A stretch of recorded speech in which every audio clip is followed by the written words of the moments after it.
Welcome to the show. So I am Milo Denison, and with me is Kev Bamboo. Hey, Kev. Hey, how you doing? We're trying something a little different this week or this month or however you want to say, where we kind of ask a question that's relevant to the film industry or entertainment industry and see how things have changed over the years. It's an open discussion, a debate.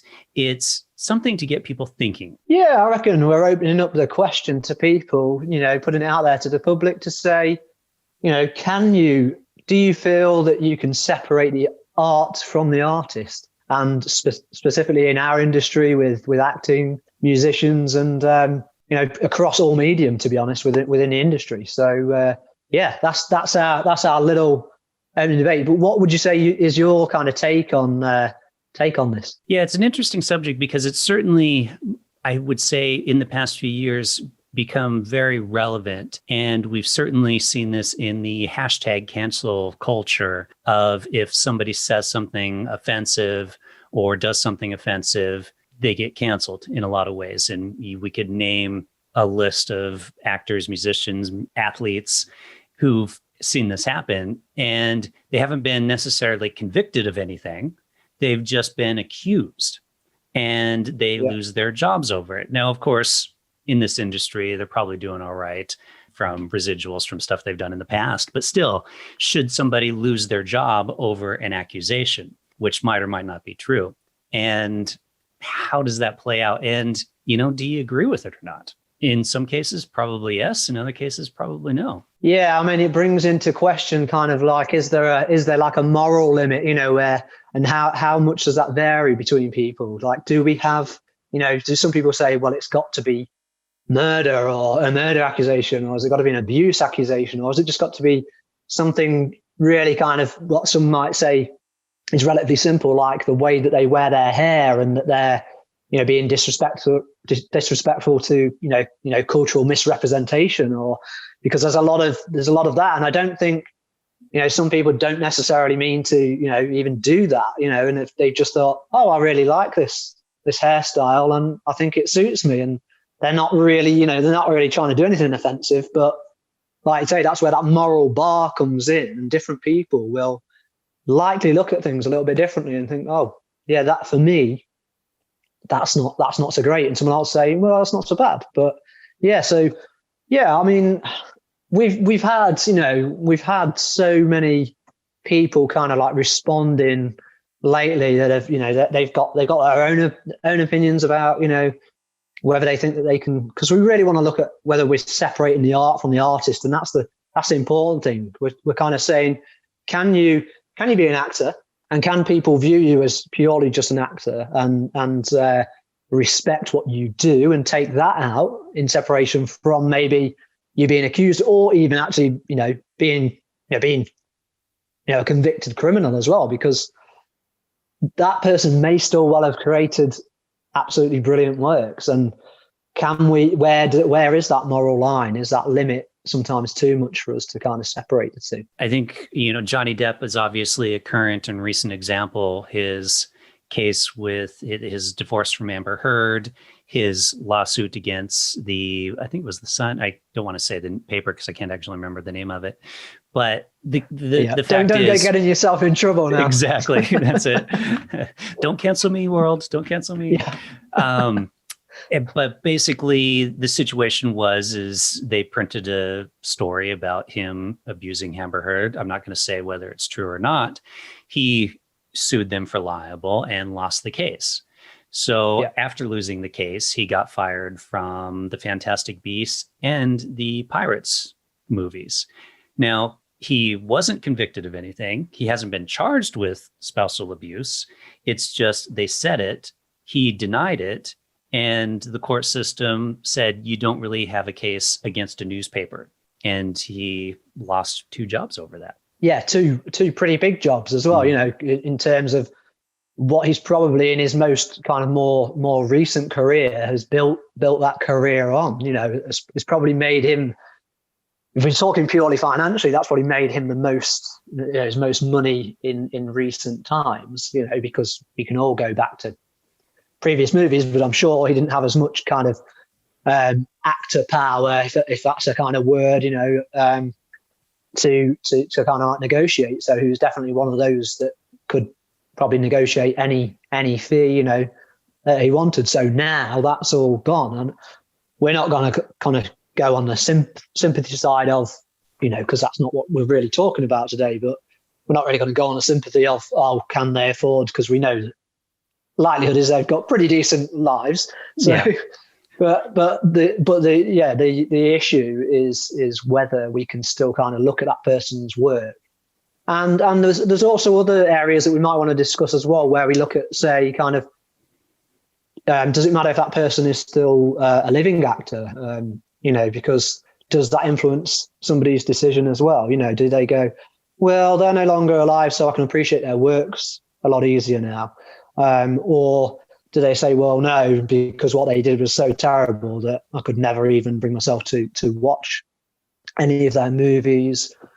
So yeah, that brings in a slightly different edge of the question, but it's relevant to the debate, I think, as well, because some people will have their opinions that where their moral limit sits. Yeah, it gives them another answer to kind of judge on, and that's. Well, and our moral standards change over time. So do we hold people liable now for something that happened in the past? John Wayne is an example, because in the past he made various kind of racist statements. And so there are groups of people now. There's an airport called John Wayne Airport in Los Angeles. And there's a group of people now that want to change the name of the airport to something else because of statements he made in the past. Yes, racism was still wrong back then in his era. But the reality is he was a child of his era.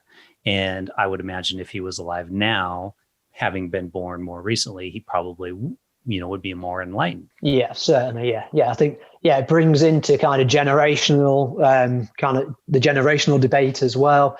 And I think it's important that you brought up John Wayne. And another one that we could maybe kind of touch on as well is which kind of more relates to someone living or now departed, because I think Phil Spector, I think it is the producer that recently has passed away, but was obviously in prison for a murder charge. But of course, people know that, in the industry would say this guy was a very, very talented producer. So yeah, it does bring up a lot of kind of, pulls at the heartstrings, but also gives us something to think about a little further. Yeah.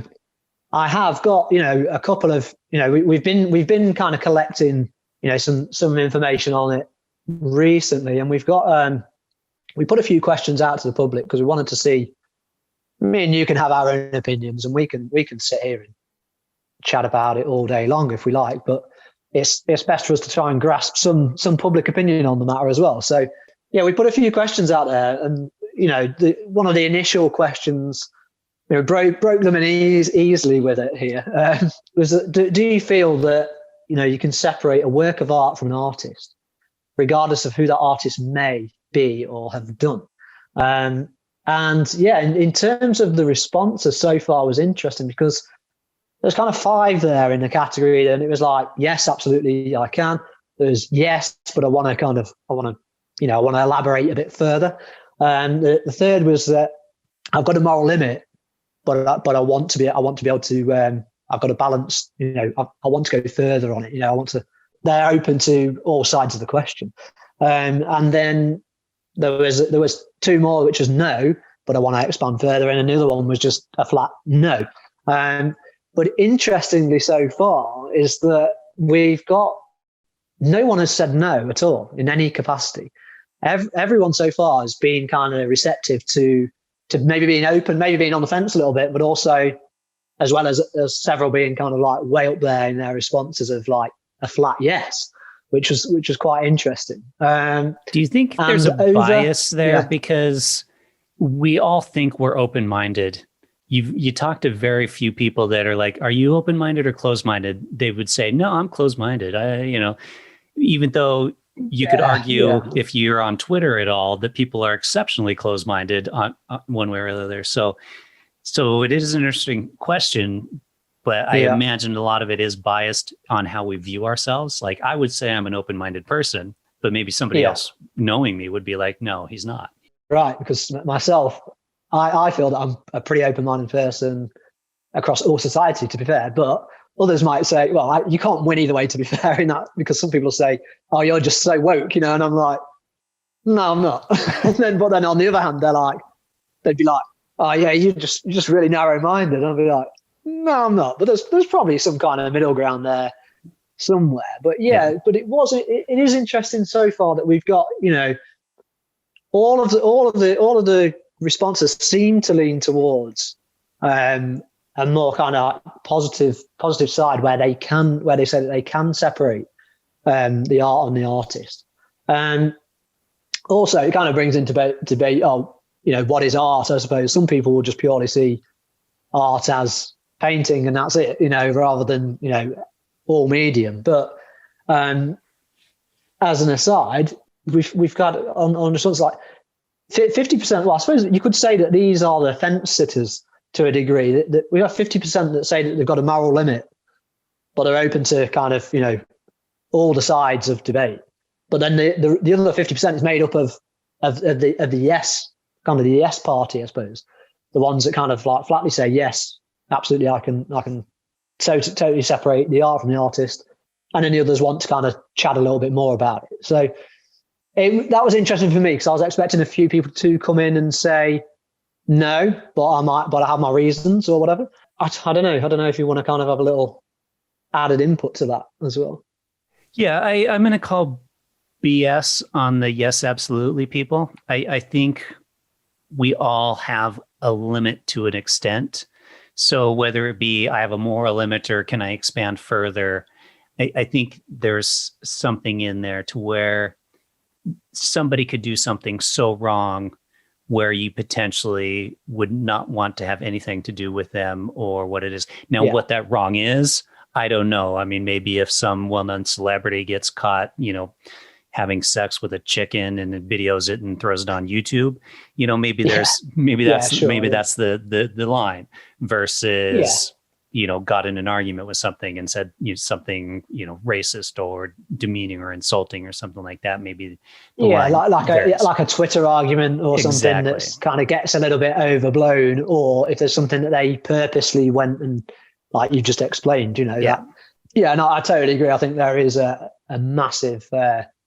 It certainly falls on a moral limit. It's just is there a kind of consensus where we say, okay, that's a little bit, that's a bit too, that's making me uncomfortable now in the sense of I don't want to respect that person anymore. But then again, it still brings in that thing of can we actually separate that the works from the actual worker? Yeah, the art from the artist, because that's the crux of it. It's like, can you just separate for a second your mind from, they're a really, really awful person, but blimey, that work, especially imagine if the work is so phenomenal.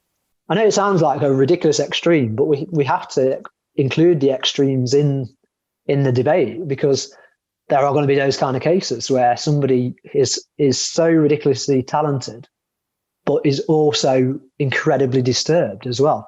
And whilst we would all totally agree that person is, not necessarily fit for society, do we then suppress that creativity of that person? Because do we end up with, several works not even being around because those people get stopped from making them? We're not saying that criminals shouldn't be allowed to do whatever they like, but it brings up a debate within the arts as to say, how do you get around that stumbling block of this person's absolutely a lunatic, who shouldn't be near anyone in society, so to speak, but they are capable of producing, absolute, fantastic works. And it's a good point, because I've said this in the past, especially when it comes to actors, you need to be able to tap into certain emotions and kind of where you're, much easier than if you are, let's say you work in an office where you have a certain standard of behavior within that office and you spend your lifetime, keeping within that box, to where as an actor or a musician, they're all about like letting the emotions out and letting the feelings out. And if we then say, okay, you can only do it here in this situation, but all the rest of the time, I want you to be like everybody else and be in this little box. It's hard to do that. So you do have to allow for a certain allowance that certain types of people are going to behave in certain types of way. It's what makes, everybody unique. And once again, within reason, Yeah, because I think it's like you say, it's enabling a creative license, isn't it? Mm-hmm. Where otherwise, like you say, we're just putting everybody into a box, and anyone that's creative anyway will totally turn around and be like, "Get me out of that box right now," because they don't want to be, they don't want to be a 9 to 5. They don't want to be told by people, you do this, this, this, and this. Mm-hmm. And maybe that's where there is an element of the problem as well, because a lot of creative people cannot kind of comprehend being told what to do. Directors aside, I'm talking, but then they're the most controlling of all. But in terms of creativity, maybe that is part of the problem. Maybe because those people are so unreceptive to being told what to do, but as a kind of average Joe, I suppose you'd kind of say, or someone that just has a regular day job. Maybe there is a problem in a whole with creative people. Maybe we all have to be a little bit odd, to be able to create stuff. I think so, and I think that's the hard part, is because the majority of the population is the 9 to 5ers, and they're holding creatives to the same standards they hold themselves. Is it right to hold others to the standards you hold yourself? I don't think it is. Well, what's the next question? Yeah, so the next question kind of like just ramps up things a tiny little bit. We started obviously with a basic kind of yes or no, sit on the fence type of question, but then we rolled it more into kind of like whether, when that person has done something terrible, does it alter our judgment, as to whether the individual's still a great actor, writer, or musician? So we know now that, okay, so we're admitting that this person's done something wrong, or they're being accused of doing something wrong, but are we then letting it alter our judgment this time about whether we're still going to enjoy that person's work or not?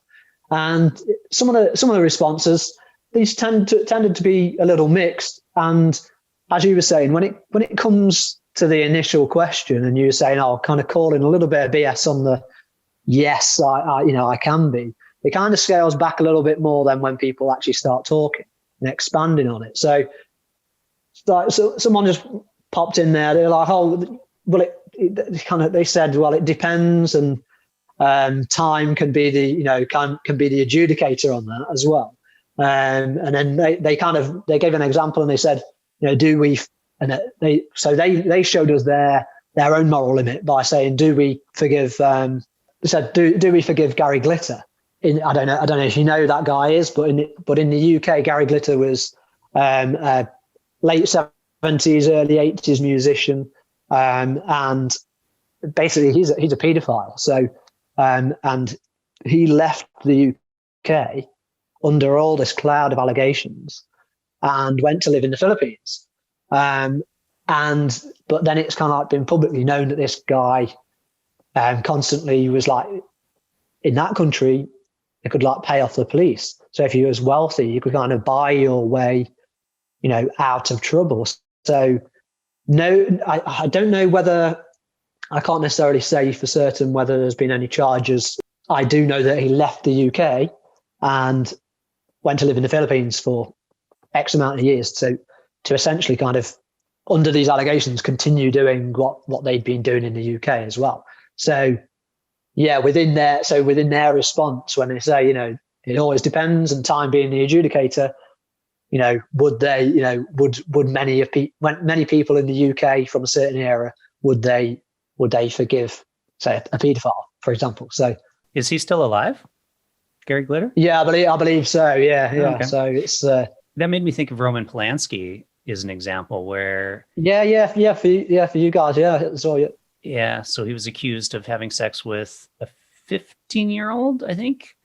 I think so. Yeah. In 40 years ago, and Yeah. never stood trial for it. And from all accounts, the sex was consensual, but Right. still wrong because she was underage. So he Yeah. leaves and continues to live his life in France, and has made numerous films since, numerous great films. I mean, I think of Yeah. Chinatown, for example. I think is a fantastic film, and only recently has he really been called out for it in countries other than the US, where people are finally starting to refuse to work with him and give him awards and accolades. So same thing. Do we still hold him liable for something that he did that long ago? And do we now stop watching Chinatown or Rosemary's Baby? Yeah, and that's it. That's the kind of divisive point, I suppose, isn't it? That we're kind of trying to meet with people and see where they're at. Somebody else, if I can't kind of push it on from Gary Glitter UK and Roman Polanski US, I suppose, if we get looking for relative examples. But if I move on to like another comment, someone said that people should not be judged exclusively on one act or one aspect of their lives. We're all complex human beings. Of course, heinous acts do affect our judgment. So, I thought that was a really, really kind of a balanced answer. But yeah, it certainly opened up the area that, we are all complex. We aren't just, this kind of binary thing, I suppose, if that's, we're not either or. There's lots of parts to us and lots of things that, make us make certain decisions. So great response there.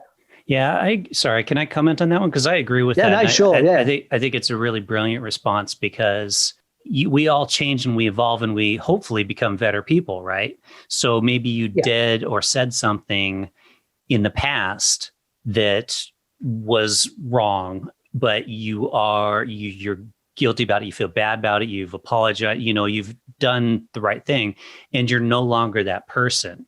Do you then still be held liable for it? I would, depending on the situation, say maybe we shouldn't hold the person liable, because they've made themselves a better person and they've learned from that bad experience. Really, really insightful response. Yeah, I think that kind of comes down that, again, that's very much on the individual then, as whether they can, one, rehabilitate themselves with the help of obviously, different services as well. But if they can kind of rehabilitate themselves to be that better person and like I say, come out of it on a slightly more positive edge. And I think most people would be not understanding necessarily, but be receptive to kind of, saying this person has tried to be a better person, to become someone better than they used to be.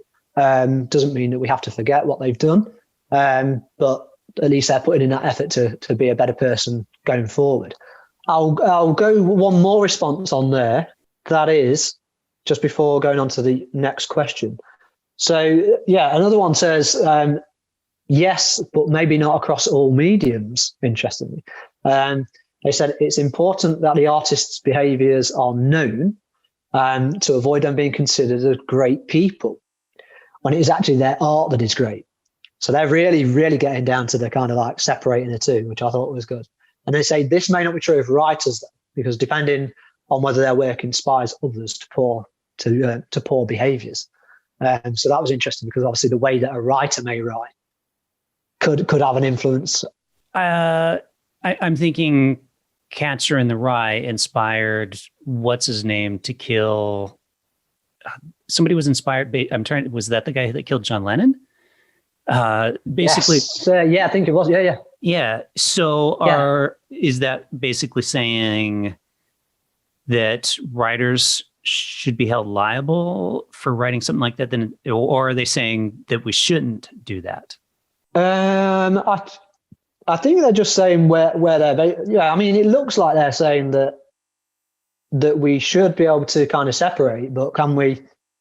But not across all of those mediums. But then they finish with the depending on whether it's true as writers or not. But it seems like they're trying to imply that they're saying that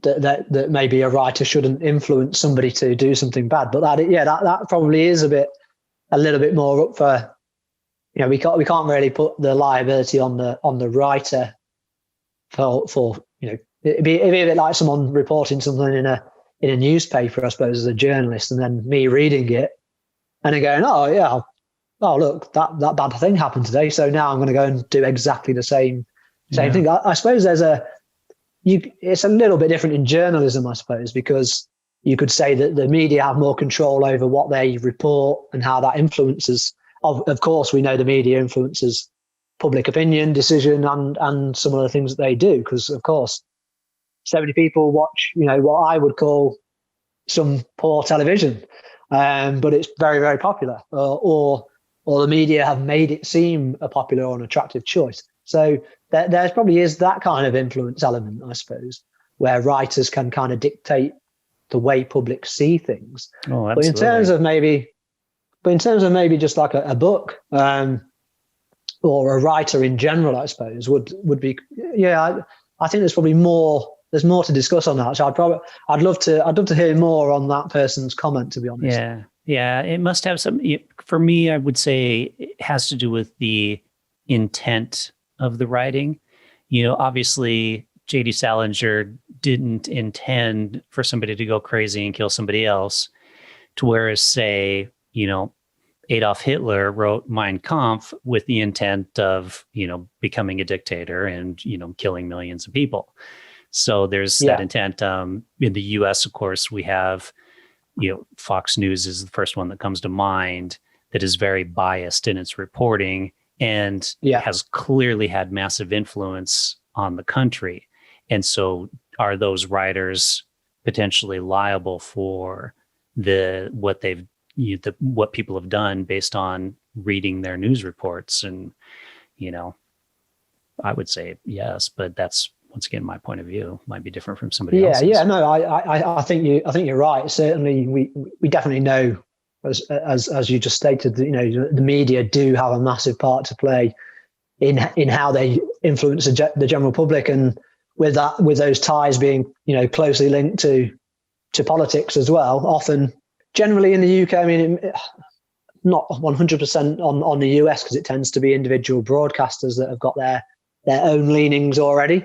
But in the UK, there doesn't tend to be a massive leaning so much. It always just seems to depend on who the party in power is at the time. So obviously, if it's in our country, obviously Conservative or Labour is the general main two. So they're the ones that tend to switch power. But whoever seems to come into power, our media tends to lean towards that and backs them until they go totally beyond. They're not incredibly biased in the sense that they will hold that one-sided view the whole time, but they will stick with the government in situ until they make it kind of impossible for them to back them anymore. So but that it tends to just sway with whoever is in power. But yeah, they certainly have an influence, and I think most people listening and ourselves would recognize that in terms of that kind of writing. I think it certainly has an influence. So but yeah, you're right, whether J.D. Salinger went out of his way to kind of say, oh yeah, do this like a guidebook to murder, it's not. I personally as well don't think that there was an intent there, but there could be certain story. I mean, there's other ones. There's the who was the author of it's just suddenly gone from me. It was there and it's gone now. Guys, it was really fairly recent. It'll come to me in a second. Right. I'll get there. We can jump back to it. All right. Any other comments on that question worth mentioning? Yeah, there maybe one more in there. Okay, one more, and then move on to the next question. One of the final ones that we've got in there is that this person just simply kept it, very, very one level, and they just said the art may be good, but knowing they were bad would make me dislike being a fan. So say that again for me. Yeah, they said they state that the art may be good, so they agree that someone may do something great, but but knowing that they were bad would make me dislike them. So I think they're essentially saying that they can't separate themselves from the art from the artist, in that they would say, oh yeah, the art's good, but because they're a bad person, they're not going to like them. And that was their closing comment on that. But yeah, I mean, I think there's a bit more to. I wouldn't necessarily agree with that comment in full, because as we've already discussed, that it's not just purely a matter of disliking somebody, but again, it all falls back to that kind of moral limit, or that moral compass, I suppose, that puts us on our different opinions. There's got to be an aspect of it too, of like how involved in the art is the person. Like a painter obviously painted their painting, so you could do a 1-to-1, but music producer didn't necessarily write the songs and sing the songs, so yeah, it's not really a 1-to-1. They're a little bit removed. Harvey Weinstein produced films, but he didn't direct, write the films and act in the films, kind of a thing. So there's a much larger separation between the two. Yeah, I think you can kind of, it might be easier to separate when that person hasn't got a visual presence, or an audio presence, as it were, like you and I will have when this goes viral. Yeah, exactly.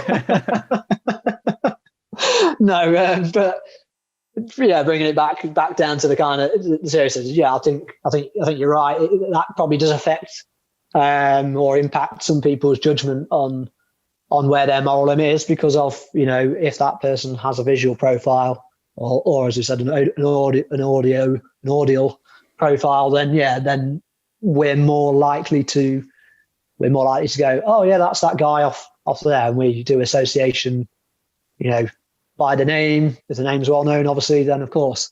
But yeah, you bringing up kind of things like artists kind of leads us on to the next question that we kind of posed to them, because I put out an example, and it was just an example, and maybe this artist isn't the best kind of example, because in some of the responses we got, that some were saying that so Van Gogh is the artist that I'm going to give the example of, but they kindly informed me that Van Gogh wasn't that well known whilst he was alive, like many actual painters from certain eras anyway, not talking about modern art, but of his era, and of course he's no longer living.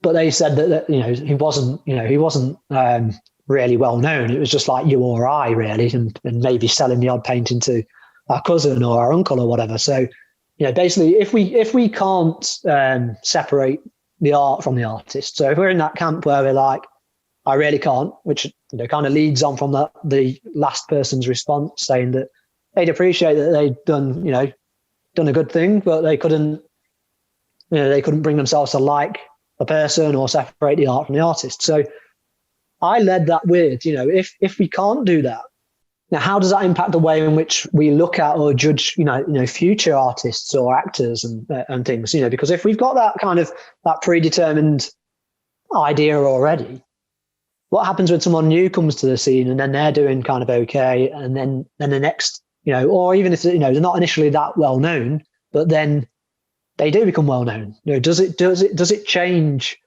over the time? So like the reason why I gave the example of Van Gogh, which was where I said, Van Gogh may be perceived as a very unstable human being, because it's very historically noted.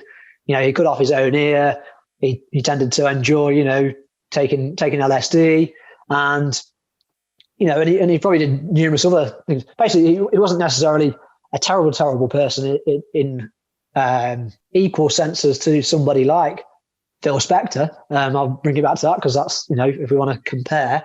But in his time, had he been alive today, you could imagine in the news it would probably be pretty, modern artist, cuts off own ear in LSD rage. You could imagine the red top headline being there, and or people within art circles might say, oh, I'm certainly not going to bother kind of buying any of this stuff. That's totally totally against anything like, can't have people like that around. But then there'd be other people that'd be saying, oh no, we need someone like this because they make the industry interesting, or it brings us to the fore.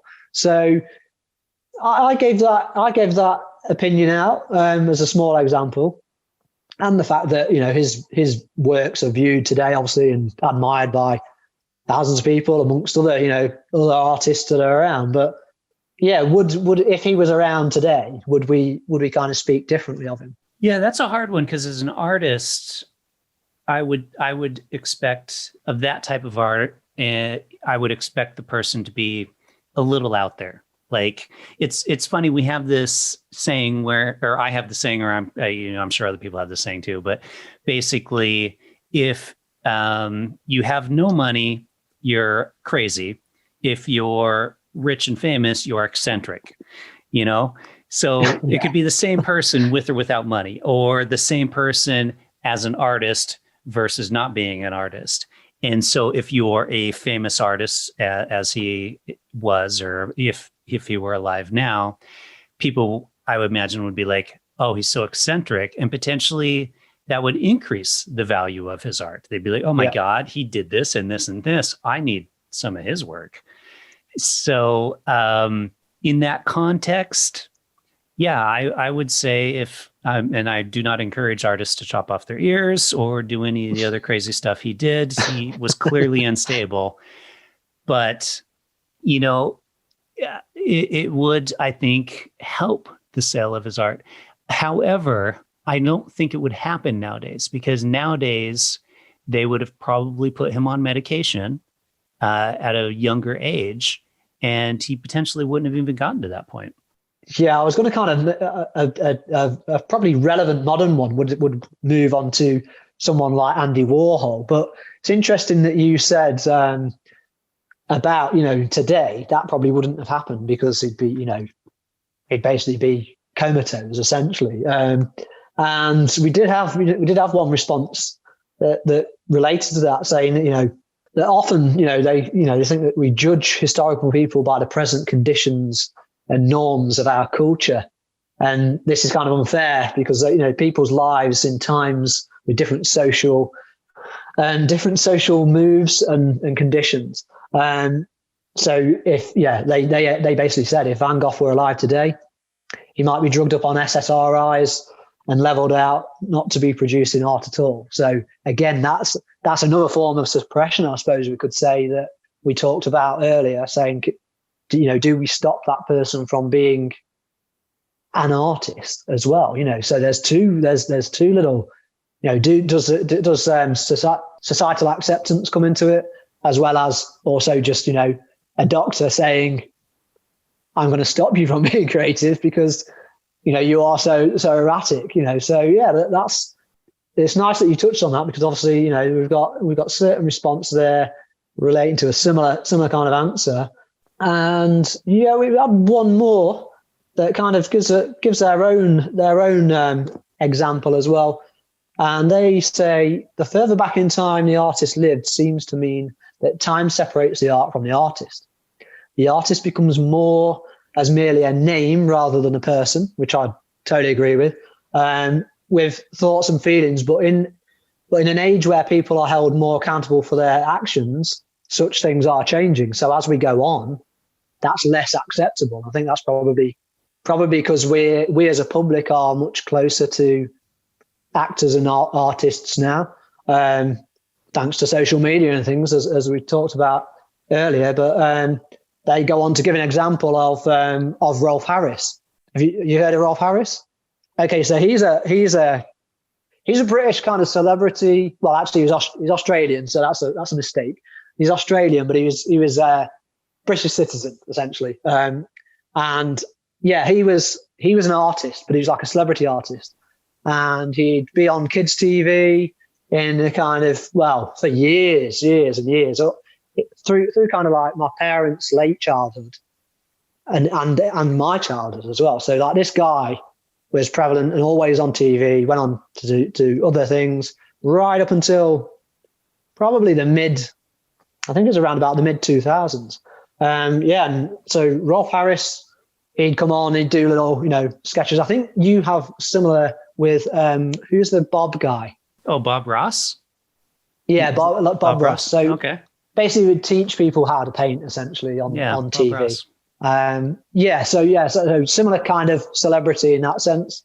Obviously, I'm assuming totally different character. But this guy was a national hero in the sense of much more than the previous guy that we talked about, Gary Glitter. This guy was everywhere. He was, if he was on every chat show for time, and he was like seen as this lovable old guy that helped people paint, very much like, your Bob Ross kind of person. Just, you could not imagine, and you can imagine the shock when people realized that he'd done something really terrible. And like, this guy could never, ever do anything bad, in the public eye, even when it was confirmed that he was, he'd been convicted, there are still people saying, no, I don't believe it. And, you get your kind of little conspiracy edges that come from that. But yeah, this guy, Rolf Harris, he was artist, musician and TV personality. And then the rest of their comment says, but now, or to most people now he's just remembered as another one, unfortunately, as a child molester. And he actually was, convicted of it, and as I assume is still in jail. It was only several years ago. But yeah, so he's obviously blacklisted now. So yeah, I don't know. I mean, I think they're right in saying that, further back in time, we could just associate the name with the piece of art rather than the actual person or the celebrity. So I think it probably brings into question more about us individually as well, so because now we look at anyone that does anything particularly or remotely within the public eye, suddenly they're a celebrity. Well, we see nowadays it's influencers, isn't it? That are that have YouTube channels or, huge Instagram accounts, and they're not actually. So that kind of brings it back a little bit with the what's his face, Van Gogh.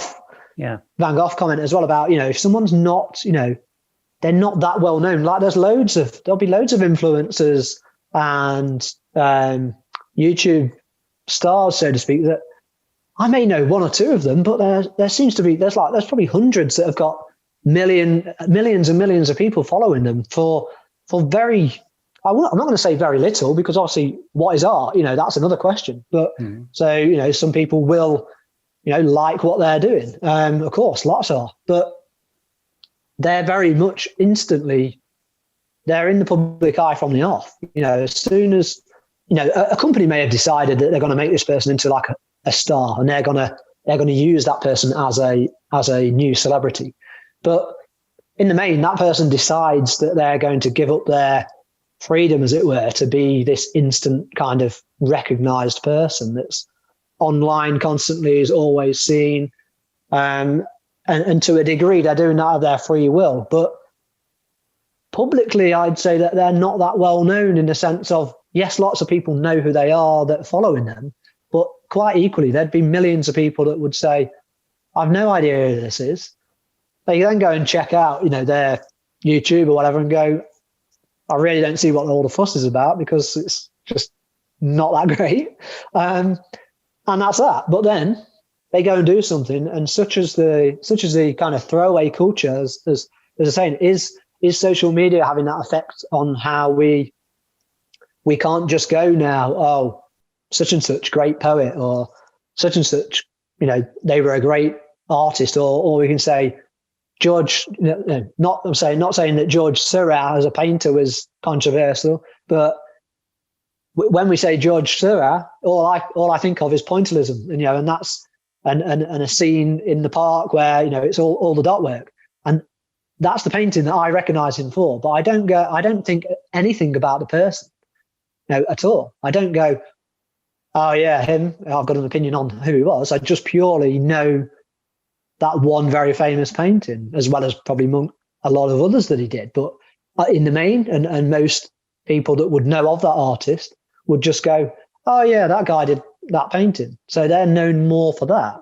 But today, I don't think people can kind of get away with just that, because we're so more kind of involved in their lives. The visibility is so much higher. So does that affect our opinion and the way that we see them? And if something minor, also gets brought up, like you say, a Twitter spat, or an Instagram post or whatever, all of a sudden we go cancel culture, as you opened with at the beginning. So yes. Yeah, it's a hard one, because you are, in a lot of ways, what you do, right? I mean, anytime you have a conversation with somebody, at some point in the conversation is, oh, what do you do for a living? What do you do? Are you this or that? And your example of the artist, I can't remember his name. What did you say his name was? The pedophile one? Oh, Rolf Harris. Yeah. Rolf Harris. Kind of, at the time, British national hero. Yeah. All that. But but the thing is, like, if he's out there as a certain type of thing, doing kids shows and painting, and then, is arrested and convicted for molesting children, I mean, you can't separate that. Like, it's much more difficult to do.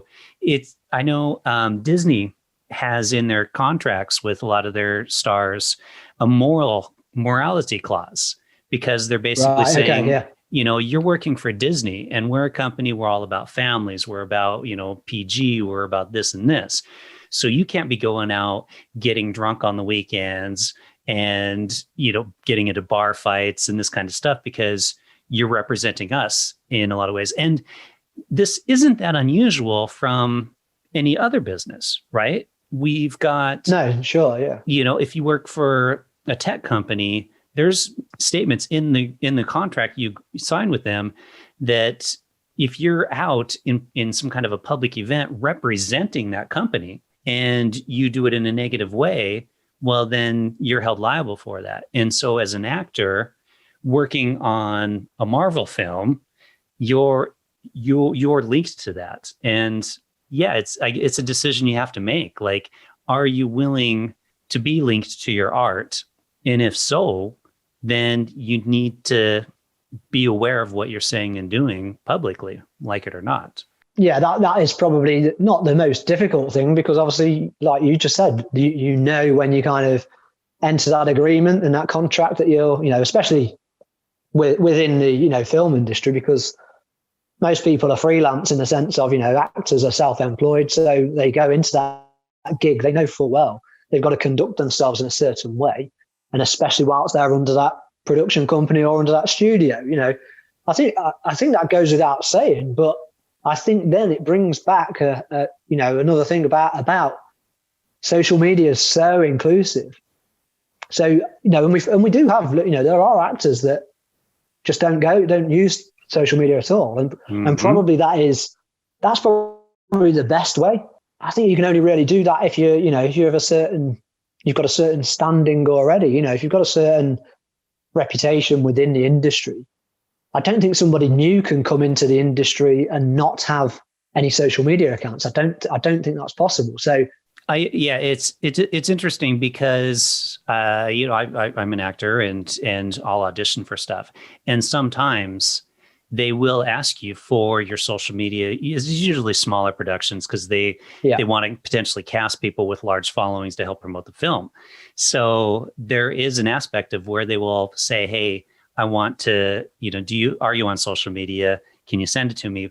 But even how you present yourself, like agents will basically say, do you have social media? And then they'll look at your social media, and if it's you getting drunk and pissing on a street corner or at some they're not going to want to represent you. Absolutely. And definitely, I would be very surprised, not that there are any pictures of me pissing on a street corner, but I'd be very surprised if an agent turned around and said, Oh yeah, we're gonna book you because there's one real niche role that we've got for you.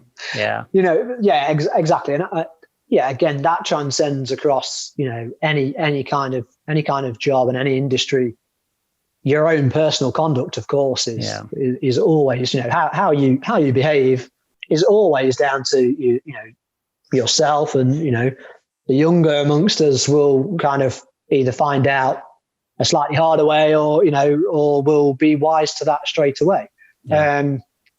Probably more wise to it than you or I in terms of social media wise, because we've grown up coming out of an analog age and into a digital age. So we weren't born into it, but we were young enough to kind of adapt. I think more so than a previous generation of ours who found it a little bit more difficult to adapt. Yeah. We've probably adapted fairly well. We're like a lucky generation in a way.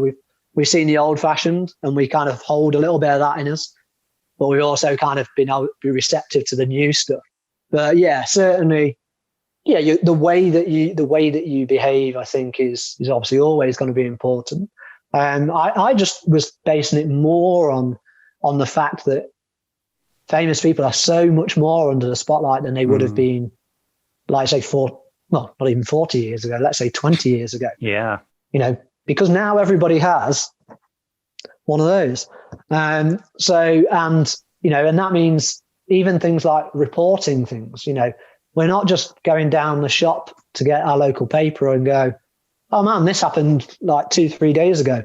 It's like fire here, paedophile here, murder here. Everything that's happening is there in our, 7-inch screen. Mm-hmm. And it's so of course there's the likelihood then that more and more people are going to get flagged up for maybe even the most minor of things, and those things are going to get inflated as well.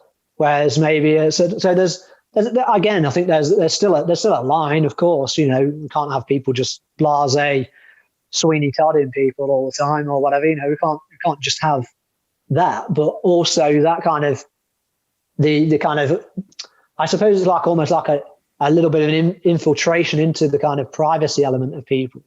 But then they are putting themselves out there at the same time. So there's a balancing act for sure.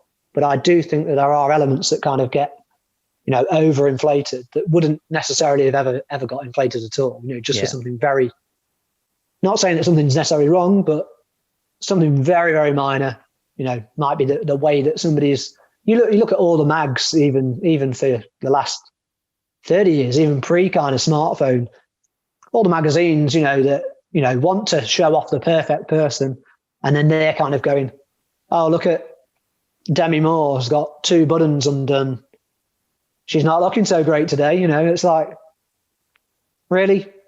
Who cares? Yeah. But a lot of people will buy that because they're influenced by the look of that person, or how that again, that goes back down to the media influence. But I suppose we can just say that is, there's so much more of it now that it's so in our faces that even if we don't subscribe to it to a degree, we're still seeing it, Yeah. So yeah, I mean, that's no problem. So let's just talk a little bit further about the kind of, not necessarily the media influence, but more just the fact that society is so much in our face, even if we're not that well known at all. We could have 300 followers on Twitter, and still, we might kind of get this kind of cancel culture happen to us for something very, very little. We might tweet something once and it goes viral for the absolute wrong reasons, just because one person decided that they didn't like it. Yeah. And it gets retweeted. And then you're in a situation then. Yeah. So that's probably worth expanding on for a second. Yeah. And that happens all the time too. James Gunn just came to mind, the director of Guardians of the Galaxy. So he did a tweet years ago, long before he was employed by Disney and Marvel. And it was just kind of it was off-collar joke, right? It wasn't necessarily something he believed or anything. He just was making an off-collar joke that, you could argue wasn't funny. And then what happens when that comes back to light? He then got fired from Disney, who, nicely, changed their mind and realized, okay, we shouldn't be holding him liable for that. He apologized for it and stuff. But but exactly. I think about this quite often of stuff that I say on, because I do podcasts, or write, and it's like, is what I'm saying, I don't necessarily think it's offensive, but does somebody else out there think this is offensive? And then when they take it offensively, then what's going to happen? And so, if 5 years from now, maybe I'm on the cusp of getting cast in a major motion picture, and somebody's like doing a search on me and be like, "Oh, he did this. Uh-oh." And he said this in exactly, 2020, as an 2021 even. Offhand comment, not even really thinking about it. And nope, all right, next person.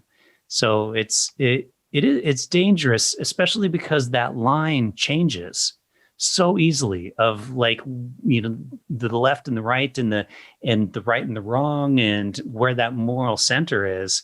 And right now, no problem.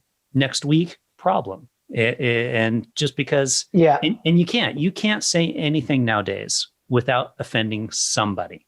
It does not matter.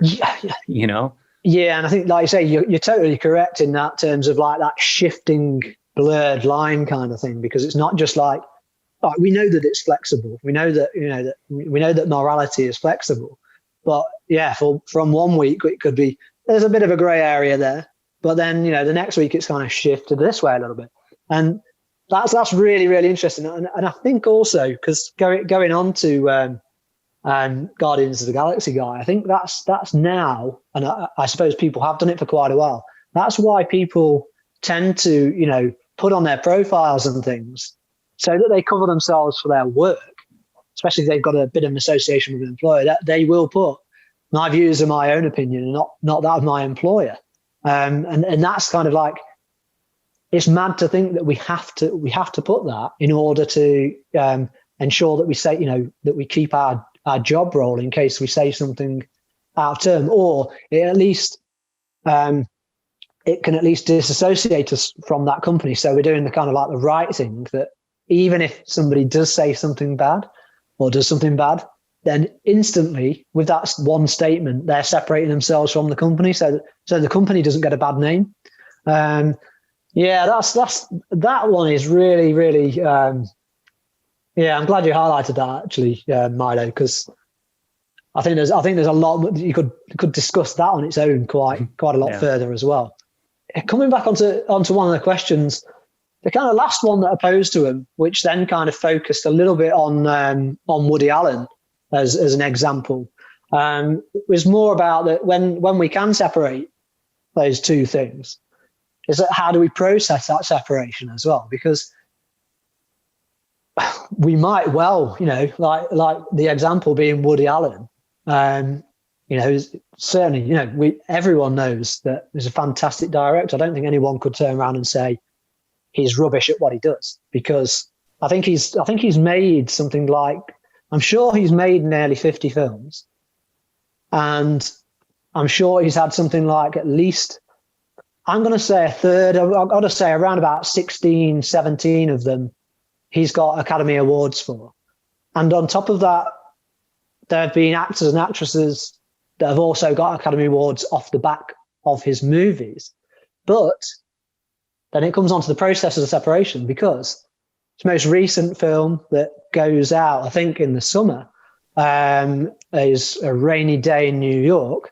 I think it's Timothy Chalamet is in that, who's obviously pretty big at the minute, and a very young lad, to be honest. But he has disowned himself. He's disowned his role from that film.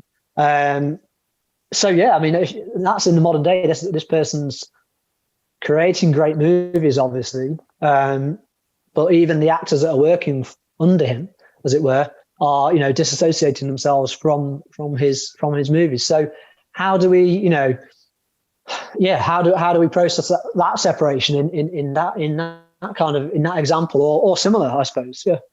Yeah. So the interesting thing about Woody Allen too is you're absolutely right. He's done some great films over his life, and so many actors that have worked with him in the past are basically saying, "Oh, I wish I hadn't done that," or I don't want to associate with him. And I would expect that A Rainy Day in New York will be his last film. I don't see him ever getting another film made, because he even had a hard time getting this one made and getting it distributed after he made it, and still. Yeah. And I would imagine. Yeah, because I think it got dropped initially, didn't it? It was booked by a distributor, and then they dropped it, I think. So yeah. So he's finally getting it out there, and I doubt anyone will see it. So nobody's gonna fund any of his films because nobody's gonna go see his films. So this is probably his last film, and technically, he's hasn't been charged with a crime. And he hasn't been convicted of a crime. You could say we just, as a people, say, that makes me feel icky inside. So let's disown him in every way possible because of that one thing. And was it right? I don't know. I'm not the moral police, but yeah, I think it obviously it comes across as very, very I think a lot of people would agree that it comes across as very creepy, or as you say, but oh man, did you really, did you have to do that? But it's technically not illegal. But yeah, I mean, from as far as I know, from the things that I've read, and not not just hearsay things, just the things that I've read were, that I think it was his stepdaughter, wasn't it? I think. Yeah, stepdaughter. Hey folks, just a quick interruption here. What happened was we were recording this over Zoom, and it got a bit choppy due to the network connection, and some stuff got cut out. And I want to make it very clear as to the topic that we're primarily speaking on, and that's Woody Allen's relationship to his current wife, Soon Yi, who was his stepdaughter at one point in time, but then when she became an adult, they got married, and they're still married. We are not really discussing his relationship with his ex-wife, Mia Farrow, and any allegations there. We're also not discussing any of his relationship with his daughter, Dylan Farrow, and the allegations there. And we're not in any way saying we agree or disagree with one side of the argument, or who's right or who's wrong. We weren't, obviously we don't know anything about this beyond what we've read in the news. All we're saying in regards to this discussion as a whole is, are these allegations, true or not, enough to justify no longer seeing his movies or going to work with him? And once again, we're not taking a side. We are just having the discussion about it. But I want to make it very clear that if, let's say, more investigation is done and something else comes out about Woody Allen, that's not the topic of this discussion. It's primarily just focused on his relationship with his now wife. Okay, so got that out of the way. Since you probably might not have gotten that due to some of the choppiness and cut out of it, we just want to make sure nothing we say gets interpreted as a defense of any inappropriate behavior anyone has taken. All right, back to it. Just the things that I've read were, that I think it was his stepdaughter, wasn't it? I think. Yeah, stepdaughter, adopted daughter, I think. Right. Okay. Yeah, that's the one. Yeah. So it was Mia Farrow he was married to. Yep. I think. Yep. And then their adoptive daughter, he then obviously got into a relationship with. I think that's right. And then I think possibly what the crux with that is the fact that I think, because obviously Mia Farrow, he was married to, and then their child, or one of their childs, so it was Rob, wasn't it? I think. Now, Rob, I think, was very much involved in bringing about the Harvey Weinstein. I think he was very much. He wrote a piece because he's a journalist. I think Rob Horan is. Okay. And he wrote a piece that was very, very damning of Harvey Weinstein, and that brought about the whole kind of Me Too movement, I think, and that's where that grew. And I think obviously because of that association, his child is obviously part of that, and then Woody Allen's got this kind of very uncomfortable background, as it were. Mm-hmm. And I think maybe with that association, maybe people thought, if you've got that, you know, that something so close to home there happening, would it, you know, maybe it's just very, very, Woody Allen doesn't strike me as the kind of person who's naive. You know, he's an incredibly intelligent person. So you would maybe question, would it be right for him to do that? And then looking at, not necessarily what he's done is wrong, but just in context of the whole environment that's surrounding his family and that set of scenarios. Should he maybe have thought differently about that and go, I'm going to wait till things kind of maybe cool off a bit, and then maybe I'll announce my, my partnership or whatever with my adoptive stepdaughter or whatever. Well, they're married now, and they've been married for yeah, quite a few years. Yeah, so clearly they're happy. Yeah, several. Yeah, that's it, and that's no one can actually say anything in terms of, because surely, you know, she would not still be married to him if there was anything, you know, untowards in that sense. Hopefully, from the outset. Exactly. Well, yeah, we would like, we'd like to hope that they wouldn't, and there's not anything else, you know, further going on. It's probably not fair for us to speculate on that much further like that. But the other element I was going to bring into it was the fact that his actual current film that will come out soon is the storyline about that is very Woody Allen in the sense of, and so that has kind of like critical aspects straight away, because some might say, why would you write a movie like that? And for anyone that doesn't know, the movie plot is basically, you know, it's about a director that kind of falls for this girl, and he kind of pursues her through New York, and there's other suitors, and there's nothing wrong in isolation with that movie or that plot. We've seen it probably hundreds of times across, you know, stories similarly told, but the fact that the way that it's written is very much, you know, of how people may perceive Woody Allen. Mm-hmm. They look at that and they would go, you know, they're going to be critics and they're going to be journalists, and they're going to look at that and they're going to think, why, with all this speculation around you, why would you then write about a man who kind of aggressively pursues a female? You know, it's not going to help matters. I mean, that seems to me a little bit of a naivety there, but I don't feel that Woody Allen is that naive to do that. Yet here he is writing a film that almost reflects his very similar character, or the way that he behaves. Is he potentially trying to tell his side of the story in some way? I don't know. I really don't know. I suppose that would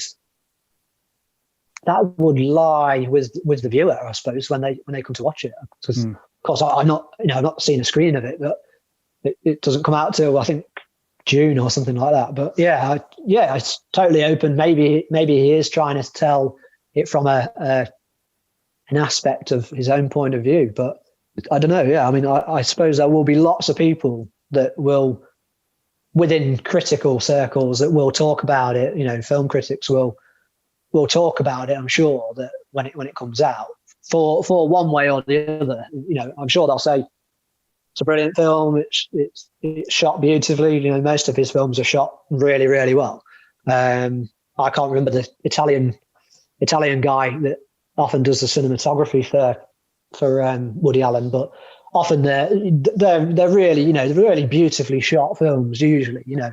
Yeah. They highlight, you know, the backdrops are beautiful, you know, everything about each individual shot's great. But yeah, the bottom line on that would be more to do with, I suppose, the film critic response when they view it. But of course, we're kind of 3-4 months or whatever away from anything about that, so it possibly could be revisited. But on that, so we did have a few responses relating to the Woody Allen example, and whether, you know, people can, you know, how they process that separation of art and artist. And so one guy said, So again, we're basing these aren't necessarily our opinions. These are just opinion that's coming from others. But this person says that they would perhaps not approve of Alan's actions, but they would not approve either of his films, which they then say tells a valid part of his or our human story. Okay, right. So they're basically saying that they wouldn't approve Alan's actions, but then they're questioning, would I not approve either of his films? So they're saying that they might not. Again, they're not liking the person, but they're separating that art, and they're actually saying that could they approve of his films? So then that tells further in their answer tells a valid part of our own human existence or stories, how we have that approach to Woody Allen films or Woody Allen the man. And they go on to say, if there's an actual crime, obviously prosecute the artist, not the art if it's good. And then they finish with, a plant with poisonous roots or leaves might still produce a beautiful flower. So again, it's that kind of trying not to kind of suppress creativity, I suppose, where our, again, falls on that moral line. Yeah. I thought that was when I read it in the right way, because it's a little bit broken in the way that it was constructed, but when you actually read into the detail of their comment, actually it's a really, really good comment, because especially the parting line, that's a kind of a bit of a money shot line, but a plant with poisonous roots or leaves might still produce a beautiful flower. So, they are essentially saying, a bad person can still create something amazing. So that was one on there. I don't know if you want to pick up on that response at all. Yeah, I think it's a valid response. That just kind of falls into that category of how you decide what to separate. And Woody Allen's an interesting example, because a lot of people like his films and then a lot of people don't like his films. So it's easy to say, okay, I disapprove of his behavior and I'm not going to go see his films because I already don't like his films, right? Like, Marilyn Manson, for example, I've never really been a fan of his music. So it's easy for me to say I don't approve of him because of the way he treated, I can't remember her name at the moment. Evan Rachel Wood is who I'm thinking of. So anyway, so it's easy for me to be like, well, I'm never going to buy any of his CDs or listen to any of his music because I don't like it already. So it's easy if you're already not a fan of Woody Allen. If you are a fan of Woody Allen, then you have a harder decision to make. And it's, well, am I going to go see one of his films if I don't approve of his behavior? Yeah, because that's definitely an easier way to separate the art and the artist, because you totally separate. You're not even separating them. You're just going, yeah, I don't like that, so it doesn't really affect me. So it's not going to be troublesome for me to come to an opinion on that. But that's I like that you brought up that regarding Woody Allen and Marilyn Manson, because they're both great examples. Yeah, another one that came in that says, and this again is because I did ask people if they wanted to give their own examples as you did, they could do, but a lot did follow on from the Woody Allen one, because I think it was just such a strong example for them to lead off from. And yeah, someone else commented. This one's a longer comment, but I thought it was quite good. So in a way, it's a case of whether the audience looks at it in a naive way of the work as it is, without connecting the creator to it, or in a sense accepting that the terrible things were done from a mindset that was a product of its time, or the audience judges the artist and the art as one and denies the work's merit under moral standings, unless, like a lot of the time in society we live in, the artist owns up to their sins and as such show that they regret their actions. We kind of touched on it earlier on. Nowadays, the reformed can come back and be morally approved of, or show that they're facing their own annihilation of being remembered. So, yeah, that touched on us a little bit further back up when you mentioned about that. But that was a really good detailed answer that I think definitely held a lot of credence. A long answer, but a good answer. And then, do you want to hear another? Yeah, let's do one more. Okay, yeah, we'll go. We've got time for one more, I reckon.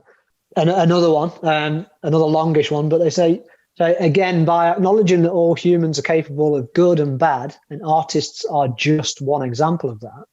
If people do wish to forgo art because of their issues with its creator, then that's a personal choice.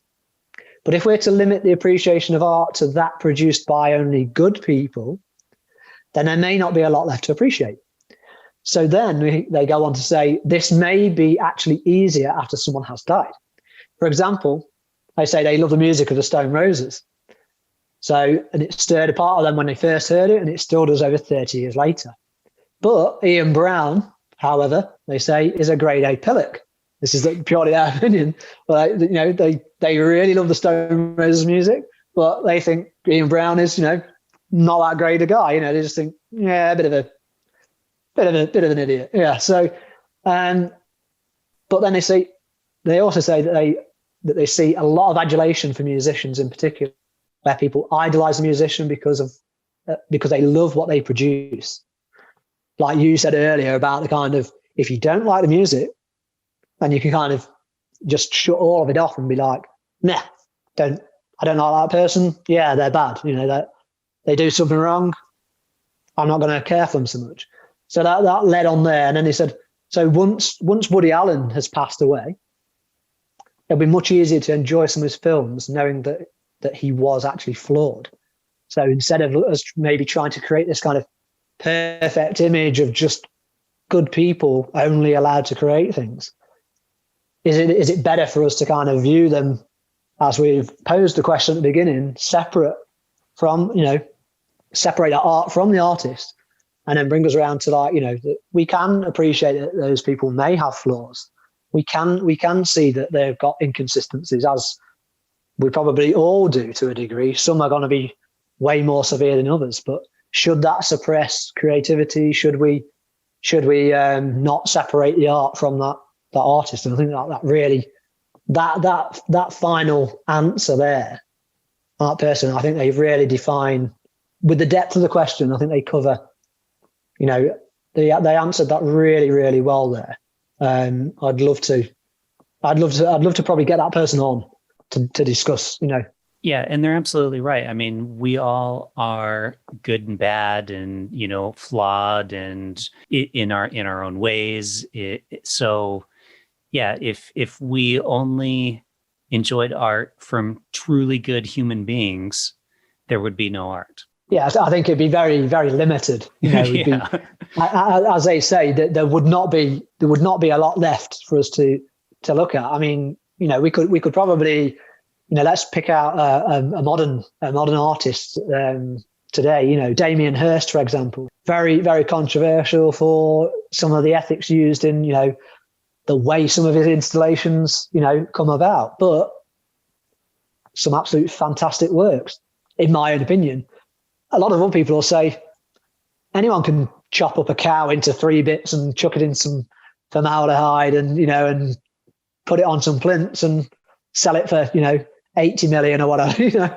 I don't know about the figures, but the realm in which we're talking. I don't necessarily agree in the values of the works going for, but I certainly appreciate the artist, and I think I would probably appreciate Damien Hirst's work even if they did something really bad.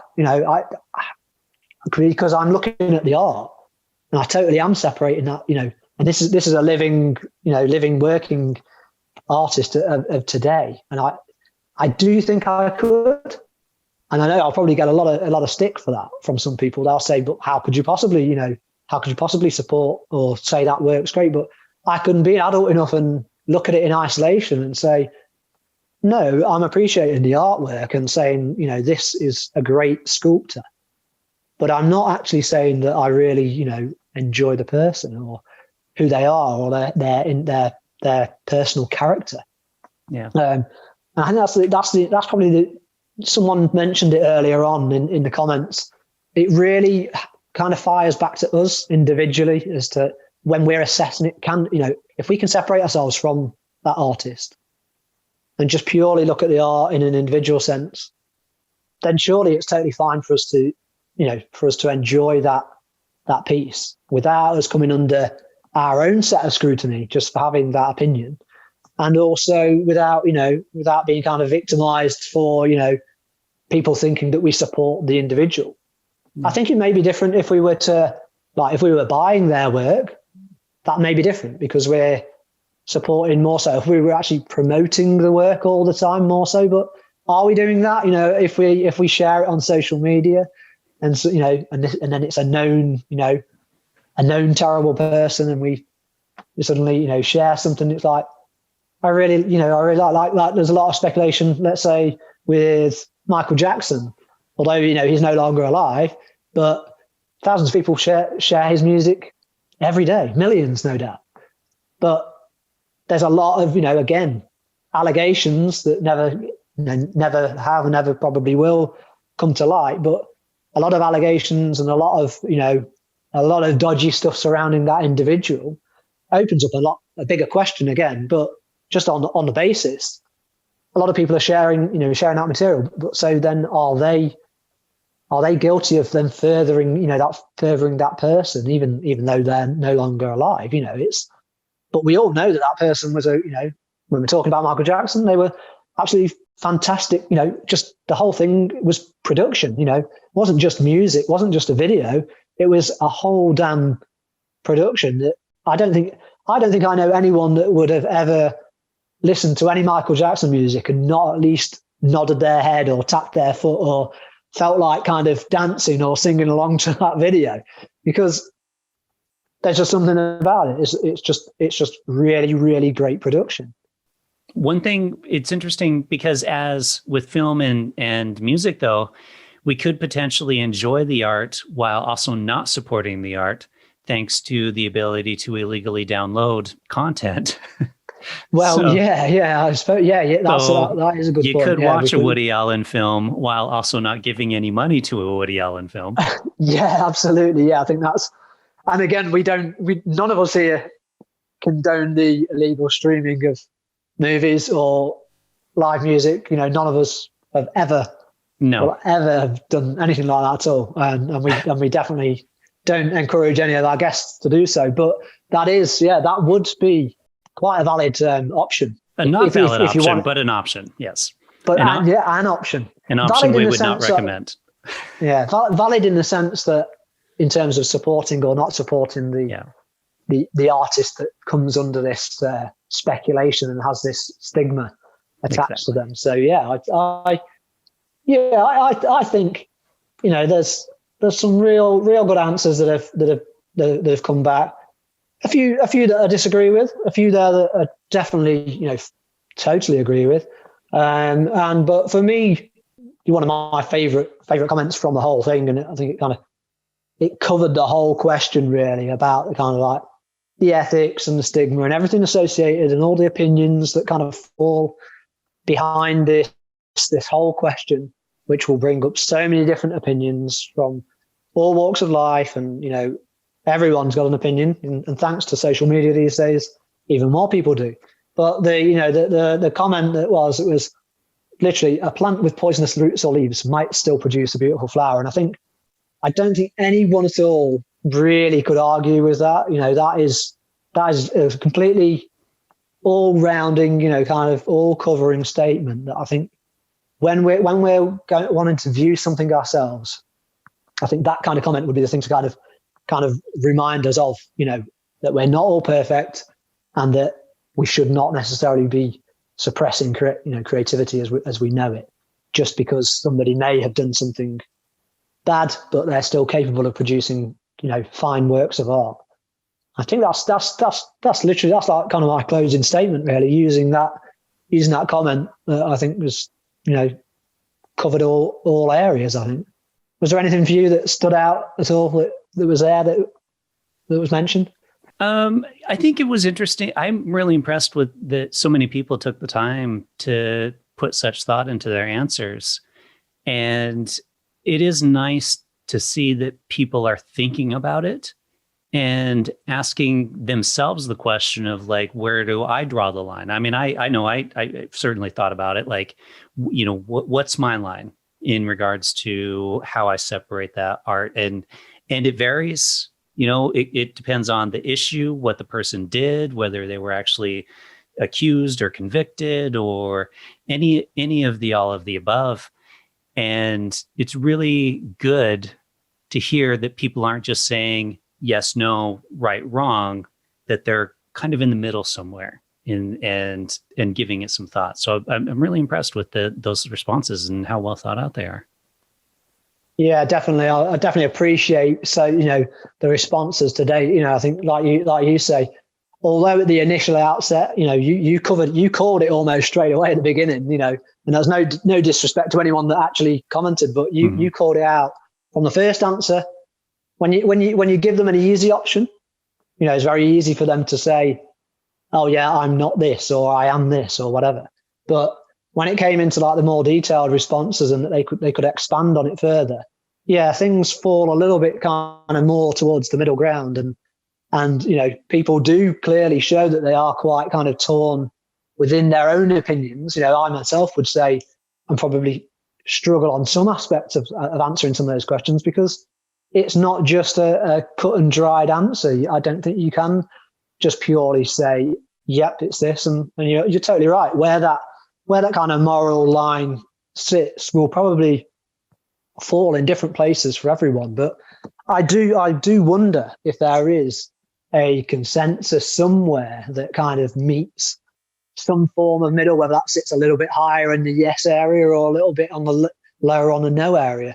So it's just almost kind of posing a bit of a political question, almost in a way. It's like, where do you sit? Are you kind of just left of center or right of center, so to speak? Are you up of yes or down of no? Or it's definitely it's given me food for thought with all the great responses so far, and I'm sure the takeaway from it is that everyone's obviously clearly got an opinion, but ultimately it falls down to where your actual moral line sits, and that will be different for all people.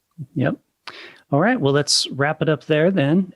So thanks for listening. I am Milo Denison, and well, I'm Kev Bamboo, and it's been great having you here and having our comments and maybe guests.